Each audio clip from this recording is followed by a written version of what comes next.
Video, it looked like DJ Carrington has been labeled a thug by the WNBA. We just saw DJ Carrington herself respond to it, which is crazy, which is abs. Let's set the stage.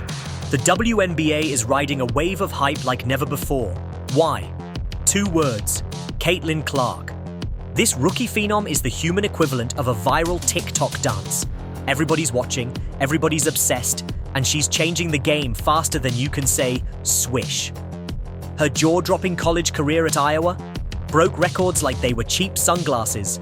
Most points in NCAA history, 548 three-pointers, and a fan base so big it could fill a stadium twice over. She's the no. 1 draft pick for the Indiana Fever in 2024, and she's been dropping dimes. 19.2 points, 8. Absolutely crazy. But obviously, this is the clip right here. So Dejanay's trying to talk to the referee at the end of the game, and the referee pulls security in front. The referee moves the security in front of him so that 4 assists per game, and single-handedly dragging the Fever to the playoffs for the first time since 2016. The Caitlin Clark effect? It's real, people. Attendance is up, TV ratings are spiking, and merch is flying off shelves like it's Black Friday. She's not just a player. She's a cultural juggernaut, a one-woman economic boom for women's basketball. And yet, the WNBA seems hell-bent on fumbling this bag. How? Oh, let me count the ways. Picture this. Caitlin Clark, the face of the league, is out here getting mugged on the court like she's walking through a bad neighborhood in a 90s action flick. We're talking flagrant fouls, elbows to the ribs, and referees acting like they forgot their glasses at home. The fans see it, the analysts see it, and even my grandma, who only watches golf, is like, yo, what's with these calls? And at the center of this storm is WNBA Commissioner Kathy Engelbert, who's catching more heat than a microwave burrito. Fans are screaming for her suspension, players are side-eyeing her leadership, and the internet? Oh, the internet is a war zone. So, what's the deal? Is this a conspiracy to kneecap the league's biggest star, or is it just a masterclass in incompetence? Let's break it down like a fast break. First off, the officiating. Oh my god, the officiating. It's so bad, it makes me want to referee a game myself, and I can barely dribble. Game after game, Caitlin Clark is getting hammered like she's in a WWE cage match, not a basketball game. We're talking hard fouls, hand checks, and straight-up body slams that go uncalled. In one game against the New York Liberty, Clark was driving to the basket, got clobbered so hard it looked like a football tackle, and the refs? Silent. Nada. Zilch. Meanwhile, the other team's getting free throws for breathing too close to their opponents. It's like the refs are playing a game of how much can Caitlin take before she snaps. Spoiler alert, she's tougher than a $2 steak, but even she's got limits. Now let's talk numbers, because the stats are screaming louder than a stan at a Beyoncé concert. In the 2024 season, there were 35 flagrant fouls called league-wide. Guess how many Caitlin Clark ate? 6. That's 17% of all flagrant fouls in the entire WNBA on one player. Compare that to other stars like Sata Sabali, who got 4 in 38 games, or Aerial Powers with 5 in 35. Not coming any surprise, bro. We all know DJ Carrington is ruthless. She has proven time and time again to partially be a UFC fighter. She has proven time and time again to be ignorant, break the rules of the game, do whatever she want to do. So when this footage came out, I found this to be no surprise. Clark's getting targeted like she's got a bullseye on her jersey. And here's where it gets nuts. 80% of those flagrant fouls, 4 out of 5, came from one team, the Chicago Sky. What are the odds? You'd have a better chance of getting struck by lightning while winning the Powerball on a Tuesday. This isn't basketball. It's a vendetta with a scoreboard. And the Chicago Sky? They're not just playing hard, they're playing dirty. It's like they've got a group chat called Operation Takedown Caitlin. 4 flagrant fouls from one team? That's not a rivalry, that's a hit list. Fans are losing their minds, and honestly, can you blame them? Social media's flooded with video compilations of Clark getting mauled, stats proving the bias, and hashtags calling for justice. It's a full-on fan revolt, like something out of a dystopian sports movie. And the worst part? The WNBA's acting like it's all just part of the game. Yeah, right. Tell that to Clark's left quadriceps, which is currently on the injured list after a suspicious strain announced on May 26th, 2025. Let's talk about that injury, because the timing is shadier than a palm tree in a hurricane. Clark's been out here logging 38-minute games, taking hits like a punching bag, and still dropping dimes.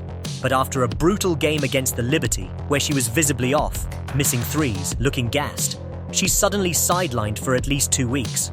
Coincidence? Or did the league's failure to protect its biggest star finally catch up? Fans are calling it systematic abuse, and they're not wrong. Clark's been getting fouled so much, it's a miracle she lasted this long. And the refs? They're out here calling technicals on her for saying "come on" too loudly, while letting her opponents treat her like a piñata. It's a double standard so blatant, it's practically in 4K. Now, let's zoom out and talk about the bigger picture, because this isn't just about one player getting roughed up.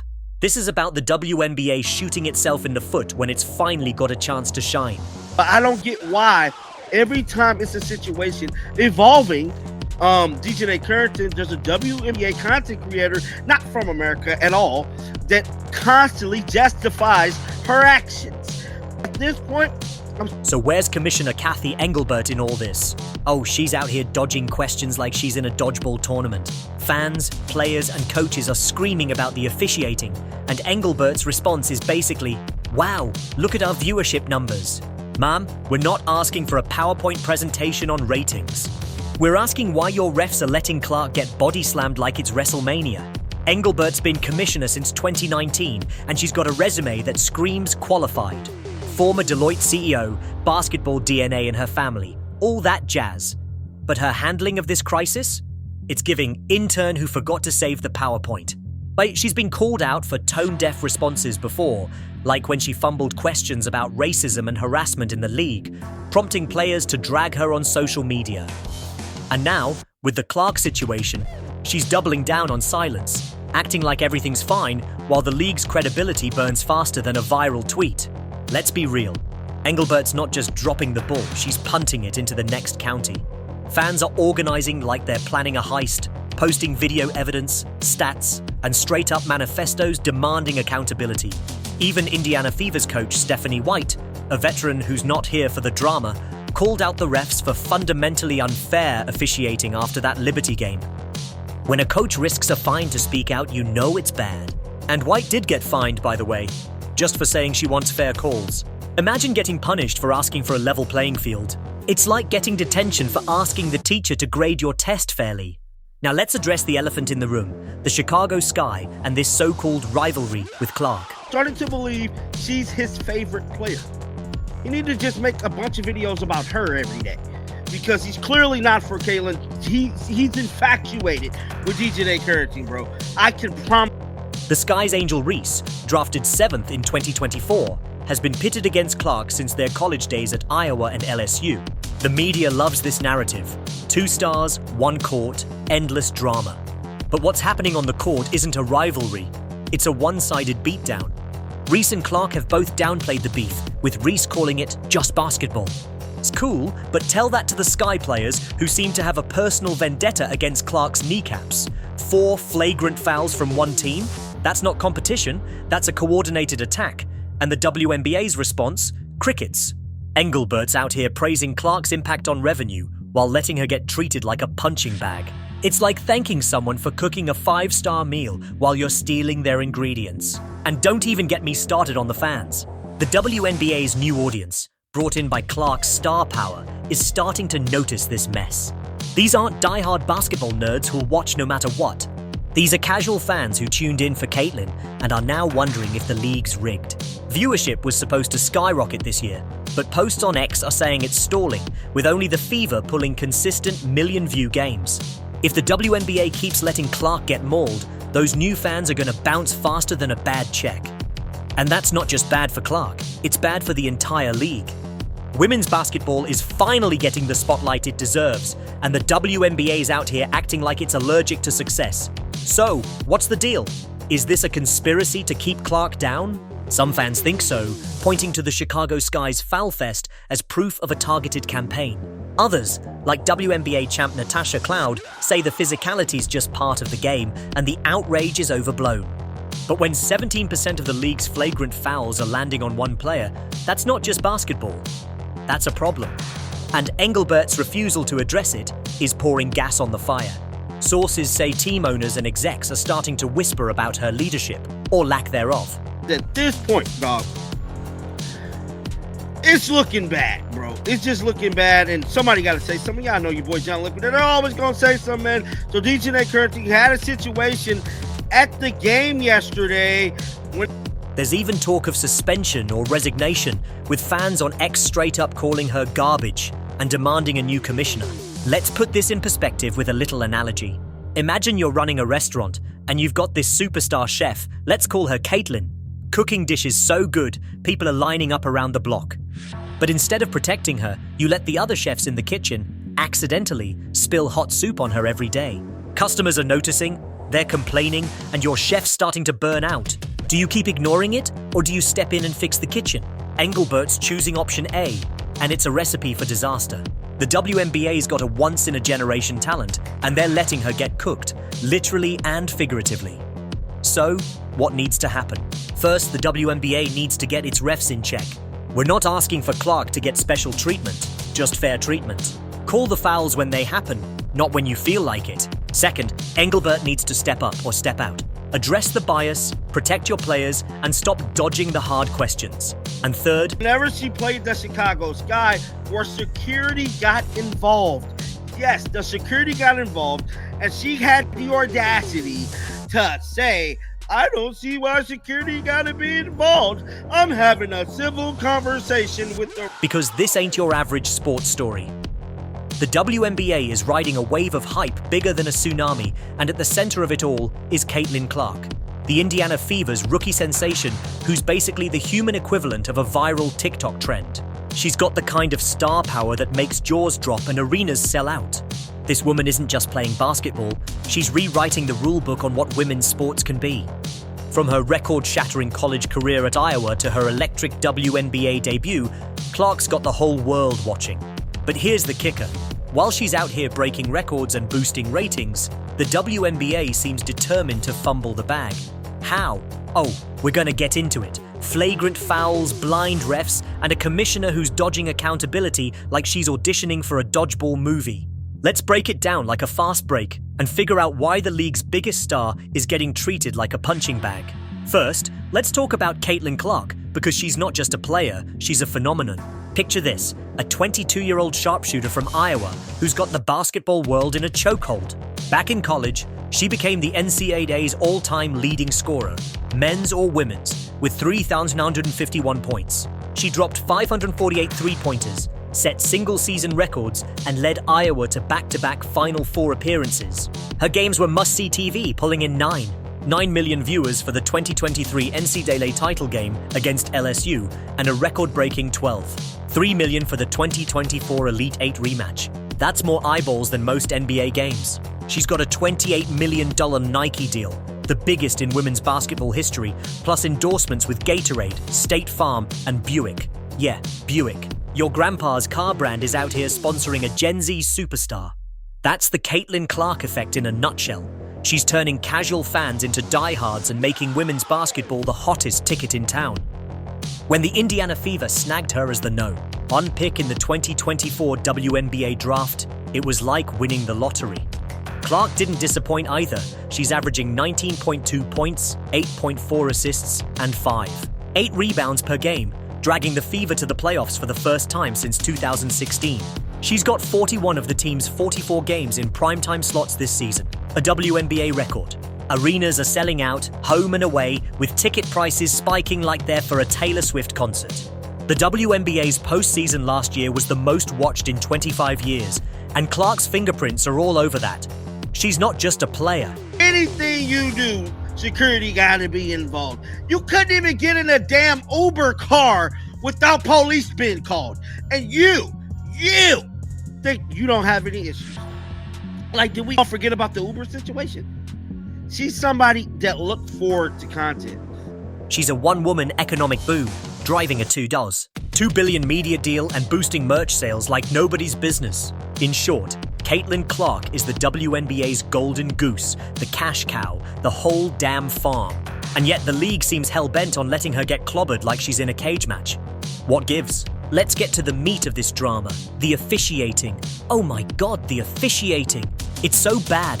It makes me want to grab a whistle and ref a game myself, and I can barely dribble without tripping over my own feet. Game after game, Clark's getting hammered like she's starring in an action movie. We're talking elbows to the ribs, hand checks that feel like bear hugs, and straight-up body slams that go uncalled. In one game against the New York Liberty, Clark drove to the basket and got hit so hard it looked like she was auditioning for a football highlight reel. The refs? Silent. Nada. Zilch. Meanwhile, the other team's getting free throws for brushing shoulders like it's a middle school dance. It's like the refs are playing a twisted game of how much can Caitlin take before she snaps. Spoiler, she's tougher than a $2 steak, but even she's got limits. Now, let's talk stats, because the numbers are screaming louder than a stan at a Beyoncé concert. In the 2024 WNBA season, there were 35 flagrant fouls called league-wide. Guess how many landed on Caitlin Clark? 6. That's 17% of all flagrant fouls in the entire league, on one player. To put that in perspective, other stars like Satas Sabali got 4 in 38 games, and Aerial Powers took 5 in 35. Clark's getting targeted like she's got a neon sign on her back saying, "Foul me!" And here's where it gets absolutely wild.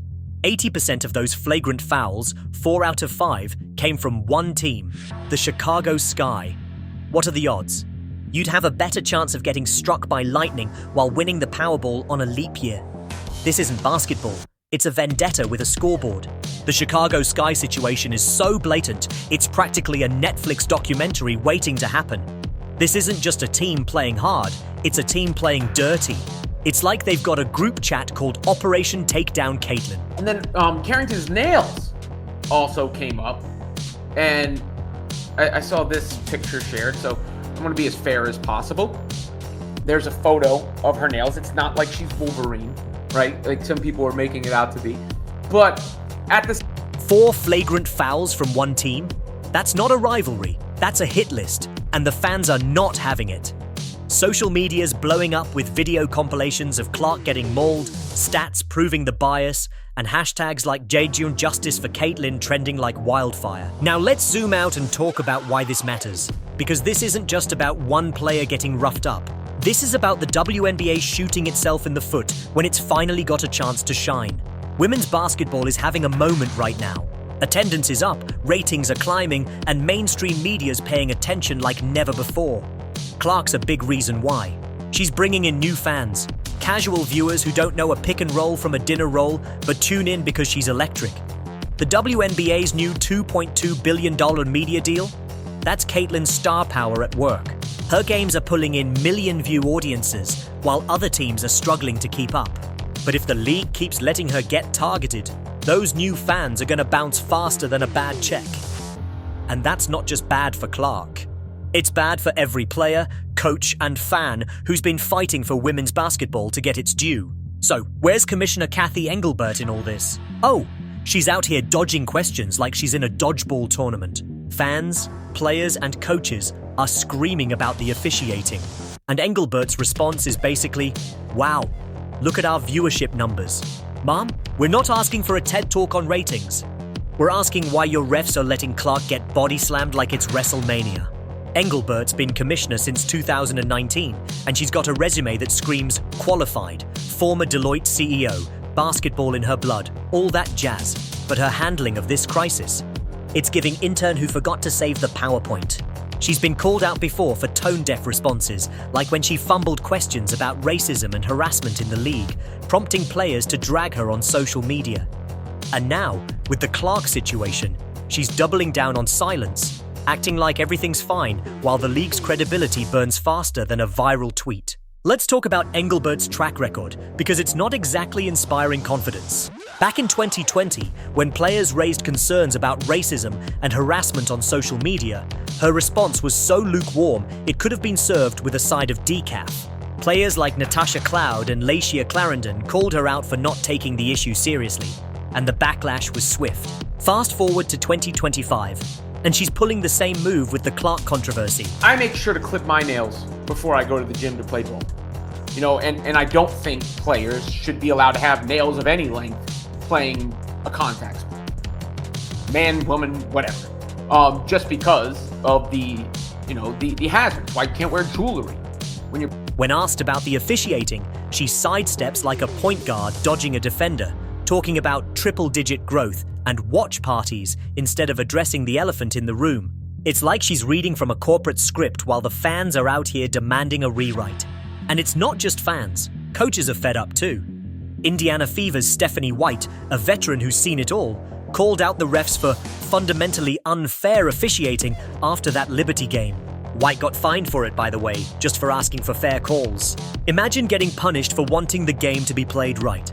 It's like getting a parking ticket for parking in your own driveway. Now, let's dive into the Chicago Sky situation, because this is where the drama gets spicier than a hot wing challenge.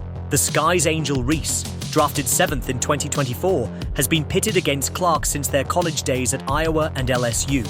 The media loves this narrative. 2 young stars, 1 court, endless headlines.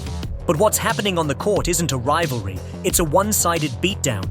Reese and Clark have both tried to downplay the beef, with Reese saying it's just basketball, and Clark calling it a media-driven storyline. Cool, but tell that to the Sky players who seem to have a personal vendetta against Clark's kneecaps. 4 flagrant fouls from one team? That's not competition, that's a coordinated attack. And the WNBA's response? Crickets. Engelbert's out here praising Clark's impact on revenue while letting her get treated like a stunt double in a bad action movie. It's like thanking someone for cooking a 5-star meal while you're stealing their ingredients. And don't even get me started on the fans, because they're the real MVPs of this drama. The WNBA's new audience, brought in by Clark's star power, is starting to notice this mess. These aren't lifelong basketball nerds who'll stick around no matter what. These are casual fans who tuned in for Caitlyn and are now wondering if the league's rigged. Posts on X are saying viewership's stalling, with only the Fever pulling consistent million-view games. If the WNBA keeps letting Clark get mauled, those new fans are going to switch to Netflix faster than you can say binge watch. And that's a problem, because women's basketball is finally getting the spotlight it deserves. The league's been fighting for decades to be taken seriously, and Clark's giving them a golden opportunity. But instead of capitalizing, they're out here acting like they're allergic to success. So, is this a conspiracy? Some fans think so, and they're not exactly wrong to wonder. So when you fail to actually punish bad behavior, when you fail to actually course correct bad behavior, what happens? Bad behavior continues to be bad behavior.